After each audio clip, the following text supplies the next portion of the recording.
Hello, I'm AEW superstar, House of Black member, and lead singer of God's Hate, Brody King. And we are in Paul Booth's studio, ready to get tattooed. I became familiar with Paul, I would say 11, 12 years old. I used to, go to the supermarket and look at all the tattoo magazines. And that's when my obsession with tattoos started. I guess my mom said that I would always be kind of more drawn to if there was heavily tattooed people or tattoos in general, I would just be staring at them as a kid. But it was tattoo magazines that I would collect as a kid that kind of got me familiar, especially with Paul. I think he was in all of them at the time, especially in the late 90s, early 2000s. And, seeing guys like The Undertaker and stuff like that, it was that style was awesome. That gritty biker black and gray look was cool. I mean, even though I kind of went in a completely opposite direction with most of my tattoos, it was always a style that I loved and respected a lot. Sometimes my stuff just kind of draws itself. I don't really come in with a plan. I working on a little face in here, maybe some biomech or some additional stuff to fill the areas. It's a small space to fill, so we're just going to get something in here. I don't watch a lot of wrestling, to be honest. I'm sorry. But I do enjoy it when I watch it. I pretty much just watch horror movies. That's all my whole life. So, but I think it's the best presence I've ever seen in wrestling, I mean, menacing, intimidating, dark. Dark is my favorite, of course. And I think it's an awesome thing. I'm sure there's a lot of people that are like, what the hell's going on here? Which is awesome too, I feel that, Malakai and myself both really live by the, our lifestyles are for us, not for other people. And, right. And we were talking in the car about how when we get criticism from people, you kind of look at the person criticizing it, and it's just some normal suburbanite that probably goes to church, and you're like, well, this probably wasn't for you to begin with, so of course you don't like it. Well, it's like when you get hit by trolls on the internet. If you ever take the time to go to their page, if they sting you at all, just go to their page and you'll feel better, because they're usually idiots, Oh, yeah. And they're hitting everybody at every angle. Right. I was reading you got a band. Yeah. I have God's Hate, right? Is that correct? Death metal? It's a hardcore band, but hardcore? we do heavily take from death metal as well. Oh, that's neat. Yeah, it's more in the vein of Hatebreed, Marauder, old school New York hardcore mixed with Dying Fetus and Suffocation and old school slam death metal stuff. Yeah, I feel like Malakai and myself are both. We're constantly just exploding at all angles of what we can be doing or should be doing and want to be doing. They're all different things. You got to enjoy what you do, man. The idea of getting stuck in a job that you hate is probably the most scary thing for me. That's why I stick to art. I was there for 15 years almost. What'd you do? I did lighting for movies and TV. Oh, all right. And it was...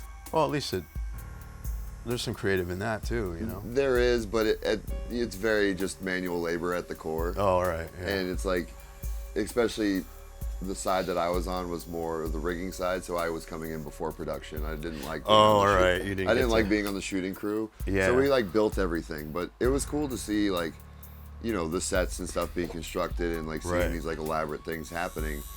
But it didn't. I wasn't creating them, so it wasn't. Yeah, filling that void for me. Yeah, I understand. I mean, I did everything from Spider-Man to Pirates of the Caribbean to Angels and Demons. There was tons of things.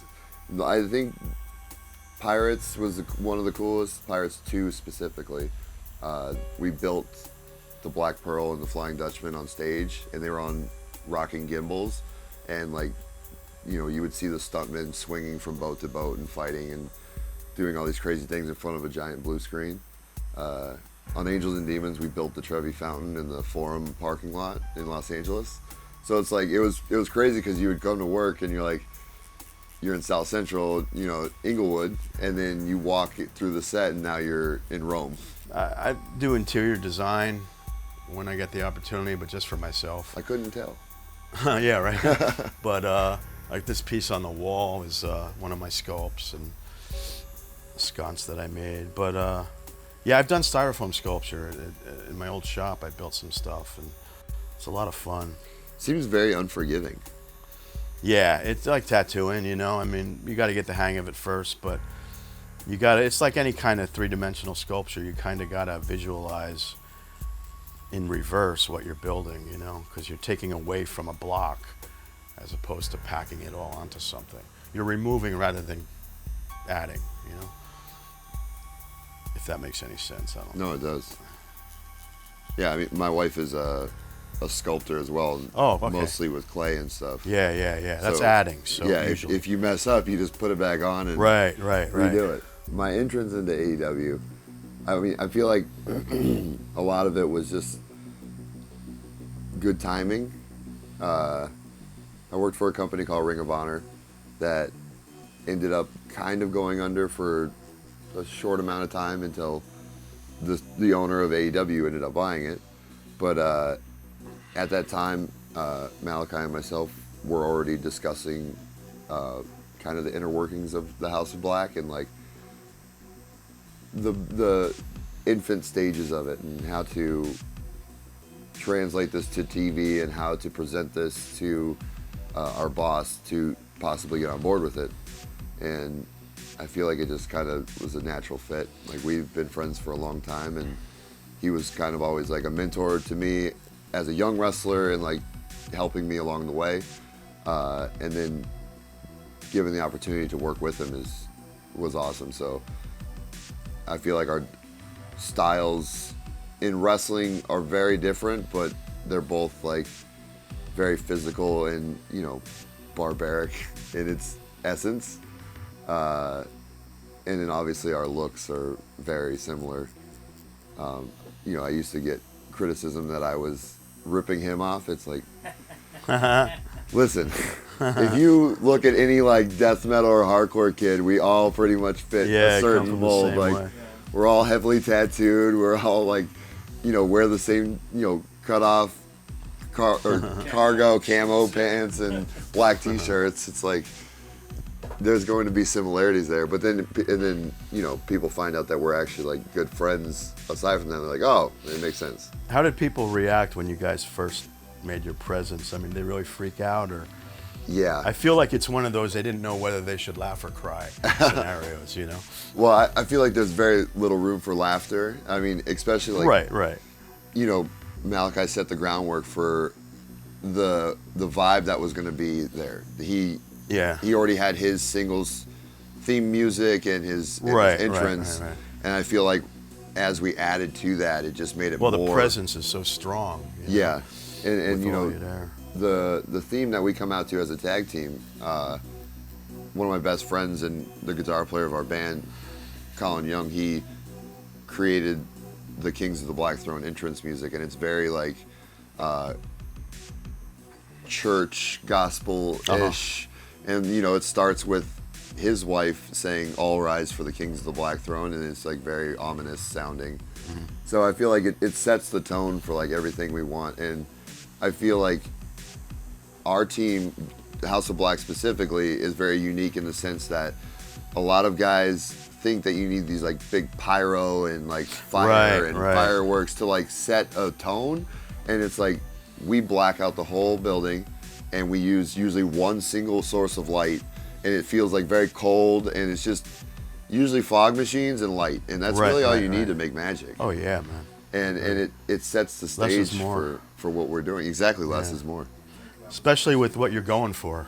And it's a lot easier to sell to your boss. Lots of bells and whistles would be too much. Like, hey, you don't have to spend any extra money. Well, I feel like, you know, especially right now in wrestling, there's nothing like us, and there hasn't been for a long time. Yeah, right. You know, the closest thing you can relate it to is like The Undertaker. Right.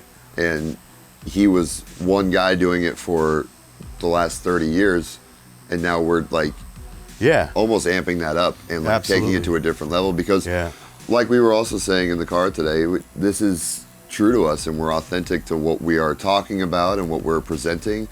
You know, some people in wrestling, they have a gimmick, and you know, they're scary guy on TV, but then they're nice Christian dad when they go home. And it's like, Yeah.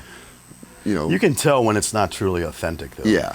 You know, so you guys are authentic right off the bat, you know, so it's so abundantly clear, which is what I love about it, and I think most people love about it, that it, you know, I think both of you guys all completely are very authentic in what you're doing.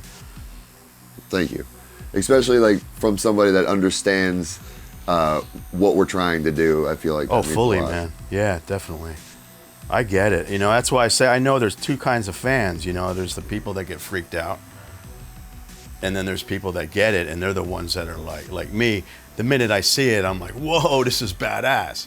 Where other people are like, oh my, you know, and I like ruffling their feathers personally. So I always appreciate when I see something that's like, yeah, that's probably ruffling a couple feathers. Well, and You know? as like humans, we're just kind of sadists. Like, Yeah. you know, you watch a horror movie and people put their fingers over their eyes, but then they're like peeking through their fingers to see what's happening. Well, they next. get to live vicariously through you guys. Yeah. You know what I mean? As a fan, they can do that. I think wrestling and boxing, or if I were to be a sports guy or really into sports, those would be my two things for sure. Maybe some of that UFC stuff, that's pretty cool, but I like to watch guys beat the shit out of each other, so Yeah, it's that's the only it's kind of primitive and sports that I... artistic at the same time. Yeah, yeah. Well, especially what you guys do. I mean, I know that you could be getting hurt a lot worse. Not that you're not getting hurt, but I mean, you know how to fall, you know how to jump, you know how to hit on each other, and not be as bad as like breaking bones like it looks like. You know what I mean? I don't know if that making sense what I'm saying. Oh no, it does. I think. But I would think there's a lot of, I don't know, is choreography a bad word, or is that essentially part of it? Would that be, am I using that wrong? I mean, No, not really. like if you see he's going to jump off the ropes at you, you prepare, right? Sure, yeah. Yeah. I feel like you would enjoy our friend Darby Allin's style of wrestling as well. Yeah, Darby's great. Where he's Darby? very much like yesterday, he jumped off about 15 feet in the air through a bunch of chairs. On the outside. It's Wow. like he's the type of wrestler where us as wrestlers are going, what are you doing? Like, that is not going to Yeah. work well for you. I remember the first match I had with Darby. He's always worn this chain necklace that's like locked in the middle, so it's like it's not breakable really.